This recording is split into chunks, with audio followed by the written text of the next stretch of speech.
Hello friends, स्वागत है आपके अपने यूट्यूब चैनल गायत्री ऑफिशियल में। आपका SSC constable GD 2021 final result आ गया है। अब एक बहुत बड़ा प्रश्न है, वो ये है कि क्या सेकंड लिस्ट आएगी, क्या रिजल्ट रिवाइज होगा, क्या वेटिंग लिस्ट आएगी, और जो वैकेंट रहा है, वैकेंसी जो सीट खाली रह गई है उसका क्या होगा।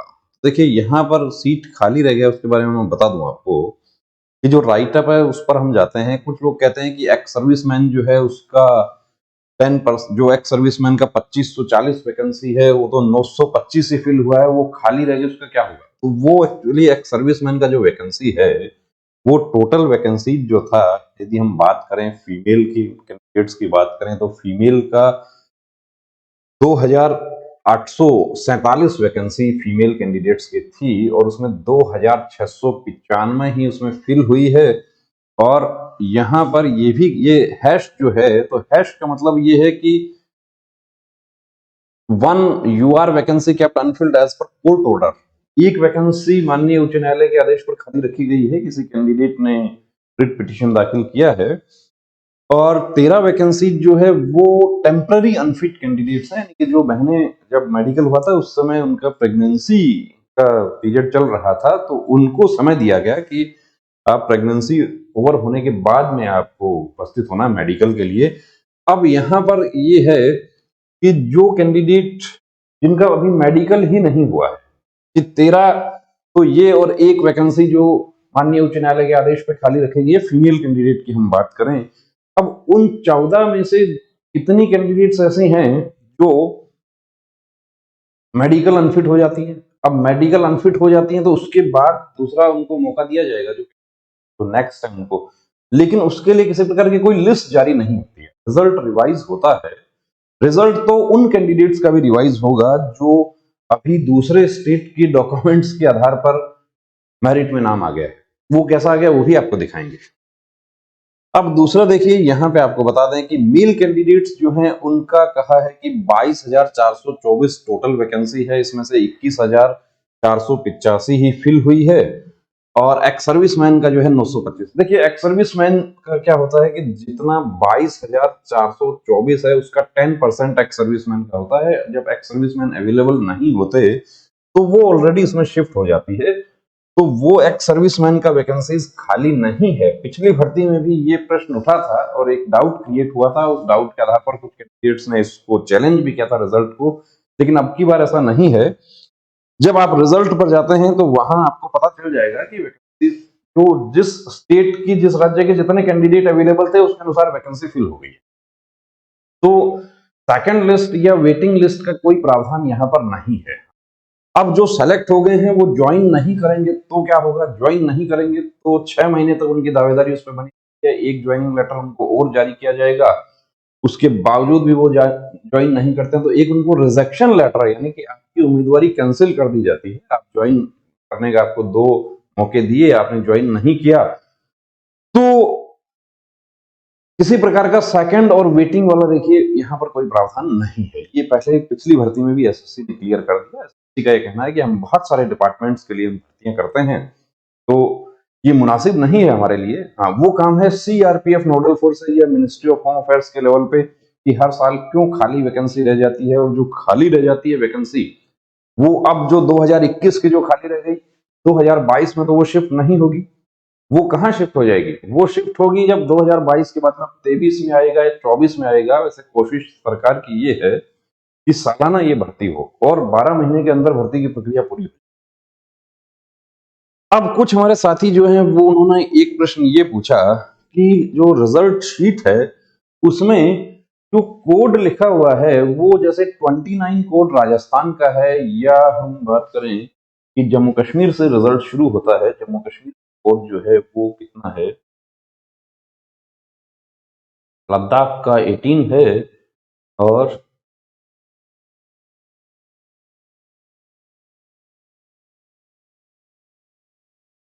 जम्मू कश्मीर का है 14। तो वो 14 या हरियाणा का 13 है। अब उनके साथ बीच में दूसरे स्टेट वाले कैसे कैंडिडेट आ रहे हैं, तो देखिए आप आवेदन आप कहीं से भी कर सकते हैं। राजस्थान का कोई कैंडिडेट है वो कोलकाता से आवेदन कर सकता है, या कोलकाता कोई कैंडिडेट है वेस्ट बंगाल का वो राजस्थान से यानी कि नॉर्थ जोन से आवेदन कर सकता है, एग्जाम सेंटर कहीं भी आप ले सकते हैं, लेकिन जो आपका फाइनल सिलेक्शन होगा वो आपके डोमिसाइल सर्टिफिकेट के डोमिसाइल स्टेटस जो आपने शो किया है उसके आधार पर होगा। तो क्या ये पॉसिबल है कि राजस्थान का कैंडिडेट जो है वो राजस्थान के डोमिसाइल से छत्तीसगढ़ की भर्ती में सेलेक्ट हो जाए? ऐसा पॉसिबल नहीं। और यदि ऐसा कोई हो गया है गलती से तो वो कैंडिडेट्स रिजल्ट रिवाइज होगा, यानी कि वो कैंडिडेट ज्वाइनिंग टाइम पर वो बाहर हो जाएंगे। जब उनका डोजियर संबंधित फोर्स हो जाता है तो वहां फिर से मैच किया जाएगा ये किस स्टेट का डोमिसाइल स्टेटस के आधार पर कैंडिडेट भर्ती हुआ है और उस स्टेट का डोमिसाइल है नहीं। वैसे ऐसा पॉसिबल नहीं है इस बार बड़ा सख्ती हुआ कि जैसा हमने देखा कि आसाम से बहुत सारे कैंडिडेट जो है दूसरे राज्यों के भर्ती देख रहे थे, वो फिर बाद में उपस्थित नहीं हुए, लेकिन कुछ लोग उपस्थित हुए और उपस्थित हुए। अब पीआरसी यदि आपका ओरिजिनल है तो कोई प्रॉब्लम नहीं है, लेकिन यदि किसी प्रकार का कोई फ्रॉड हुआ है, पीआरसी आपका जेन्युइन नहीं है, तो वो पीआरसी का वेरिफिकेशन होगा, उसमें आप बाहर हो जाएंगे। कोई कैंडिडेट ऐसा है जो जिसका ओबीसी सर्टिफिकेट नहीं था, उसके बावजूद भी वो ओबीसी कैटेगरी में सेलेक्ट हो गया, अब ऐसा है तो रिजल्ट रिवाइज होगा निश्चित। अब वो रिजल्ट जब रिवाइज होगा तो जो कैंडिडेट्स जो अभी मेरिट में शामिल नहीं हुए हैं उनको मौका दिया जाता है, लेकिन वो तादाद बहुत छोटी होती है।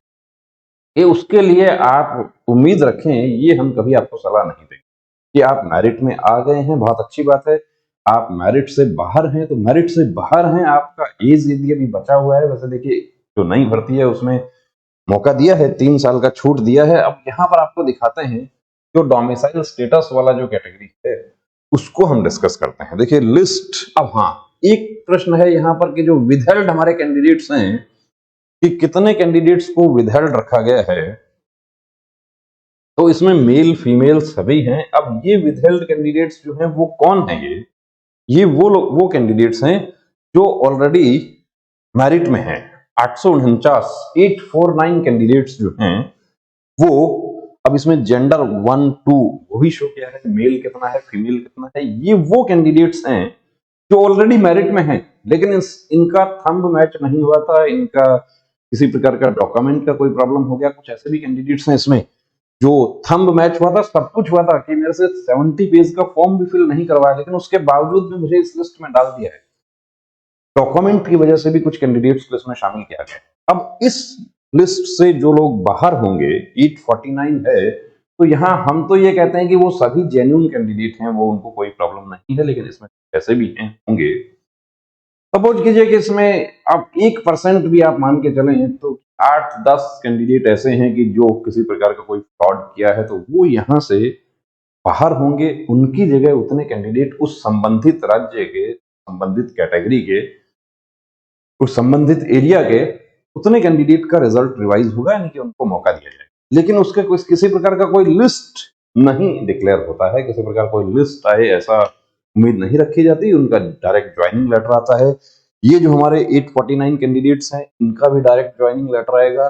अब दूसरा पॉइंट हमारा कि क्या राजस्थान का कैंडिडेट जो है वो छत्तीसगढ़ या झारखंड से सेलेक्ट हो सकते हैं? अब देखिए आपको कोड जो है वो आपको दिखाते हैं यहाँ पे। ये देखिए ये जो है ये राजस्थान का लिस्ट चल रहा है। ये जो हम कोड देख रहे हैं ये एक्चुअली एलोकेशन कोड जो है वो राजस्थान का है। यहां आपको दिखाते हैं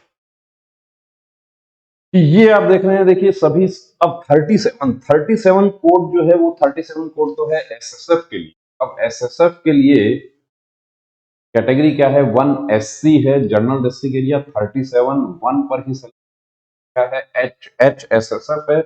और ये सेलेक्ट लिस्ट 3045 3000 एसएल। एसएल क्या है? सेलेक्ट लिस्ट, यानी इतने जो रैंक बना है, रैंक आपका ये दिया है। अब इस तरीके से इस भर्ती में टॉपर जो होगा उसका SL/1 लिखा होगा, ये SL/1। अब इसमें कहीं कहीं आप देखिए कि जैसे यहां आप देख रहे हैं 12 जनरल डिस्ट्रिक्ट, 12 कोड जो है वो है गुजरात, सॉरी 12 हरियाणा, 12 हरियाणा। अब राजस्थान का कैंडिडेट नॉर्थ राजस्थान का कैंडिडेट जो है वो हरियाणा का कैंडिडेट राजस्थान से एग्जाम दिया, राजस्थान में सेंटर लिया, तो वो ठीक है, यहाँ पे सेलेक्ट हो गया। इनका ये जो कैंडिडेट है, इनका डोमिसाइल जो है वो हरियाणा का है, सब कुछ डॉक्यूमेंट हरियाणा के हैं, कोई प्रॉब्लम नहीं है। इसमें 31 कोड वाले भी कैंडिडेट हैं। 31 कोड जो है वो किस स्टेट का है वो हम देखते हैं कि 31 कोड जो है वो तमिलनाडु का है। क्या राजस्थान का कैंडिडेट तमिलनाडु का से भर्ती हो सकता है? हाँ, हो सकता है, बिल्कुल। तमिलनाडु के डॉक्यूमेंट्स चाहिए। तमिलनाडु के डॉक्यूमेंट नहीं है, उसके बावजूद भी यदि एसएससी की तरफ से ऐसा कोई गलती हो गया है तो मार्क्स जो है वो राजस्थान वाले जो कट ऑफ है उससे ज्यादा होगा तो ज्वाइनिंग होगा, अन्यथा ज्वाइनिंग यहाँ पर नहीं होगा। यहाँ पर आपको और भी दिखाते हैं इस तरह का। देखिए, किसी कैंडिडेट का हम पहचान यहाँ उजागर नहीं करना चाहते। यहाँ पर देखिए 29 चल रहा है, बीच में एक कोड आता है 11। इसका मतलब क्या हुआ कि ये जो कैंडिडेट हैं, 11 कोड जो है वो है गुजरात का। तो बिल्कुल सेलेक्ट हो सकते हैं। राजस्थान, कोई गुजरात का कैंडिडेट है, वो राजस्थान में निवास कर रहे हैं, सारे डॉक्यूमेंट्स जो हैं वो गुजरात के हैं, कोई प्रॉब्लम नहीं है। जो वेरिफिकेशन होगा वो गुजरात से होगा। जब क्लोजियर जो है वो संबंधित फोर्स में जाएगा, वो चेक करेंगे वहां पे। ऐसा ही आपको देखिए और दिखाते हैं कि अब यहाँ पे नक्सल प्रभावित क्षेत्र से भी कैंडिडेट्स जो हैं वो भर्ती हैं। ये देखिए सभी जो है 29 कोड है राजस्थान का। अब बीच में फिर 12 आ गया, 12 हो गया हरियाणा। कुछ हमारे साथियों ने कि सबका 29 है, मेरे आगे 12 क्यों लिखा हुआ है? तो वो आपने कहा कि आपके हरियाणा के निवासी हैं, आपके डॉक्यूमेंट्स हरियाणा के हैं, तो हरियाणा कोड है आपका स्टेट। तो देखिए दोस्तों, बात वहीं आ जाती है कि क्या किसी प्रकार का कोई वेटिंग आएगा? कोई वेटिंग नहीं आएगा। रिजल्ट रिवाइज जरूर होगा। उसमें जो विदहेल्ड वाले 849 कैंडिडेट्स हैं, उसमें से जितने कैंडिडेट बाहर होते हैं उनकी जगह दूसरे कैंडिडेट्स को मौका मिलेगा, क्योंकि वो ऑलरेडी मेरिट में हैं। 849 वैकेंसीज सरकार की तरफ से फिल हो चुकी हैं, एसएससी की तरफ से, लेकिन उनको प्रोविजनल उनको रखा गया है कि इनका वेरिफिकेशन रिपोर्ट इनके फेवर में आएगा तो ज्वाइनिंग। अब उसमें से 2, 3, 5, 7, 10 जितना भी कैंडिडेट्स का फेवर में रिपोर्ट नहीं आता है तो वो बाहर हो जाएंगे, उनकी जगह दूसरा कैंडिडेट को ले। तो फीमेल कैंडिडेट्स की हमने बात करी कि जिनको टेम्पररी अनफिट किया गया था, यानी कि जिनका मेडिकल नहीं हुआ प्रेगनेंसी की वजह से, अब उनका मेडिकल होगा, उसमें यदि कोई अनफिट हो जाती हैं तो उनकी जगह दूसरे को मौका मिलेगा, या कोई उपस्थित नहीं होती हैं, ऑलरेडी कहीं सेलेक्ट हो गई हैं। हाँ, अब एक हमारे दोस्त हैं, वो उन्होंने कहा कि मेरा साथी जो है वो उसका डेथ हो गया और वो फाइनल सेलेक्ट हो गया है असम राइफल में, क्या उसकी जगह दूसरे को मौका मिलेगा? नहीं मिलेगा, कतई मौका नहीं मिलेगा, क्योंकि 6 महीने तक उस पोस्ट पर उनकी दावेदारी बनी रहती। तो जो वेटिंग वाला जो है उसका तो आप बिल्कुल भूल जाइए। किसी प्रकार का किसी झांसे में आने की जरूरत नहीं है कि कोई वेटिंग लिस्ट जारी होगी, कोई सेकंड लिस्ट जारी होगी, कोई फलाना लिस्ट जारी होगी। हाँ, रिजल्ट रिवाइज जरूर होगा, लेकिन वो तादाद बहुत कम होगी। तो बने रहिए दोस्तों चैनल के साथ, और यदि आपका भी कोई ऐसा डाउट है हमारे साथ, आप शेयर कर सकते हैं। जय हिंद।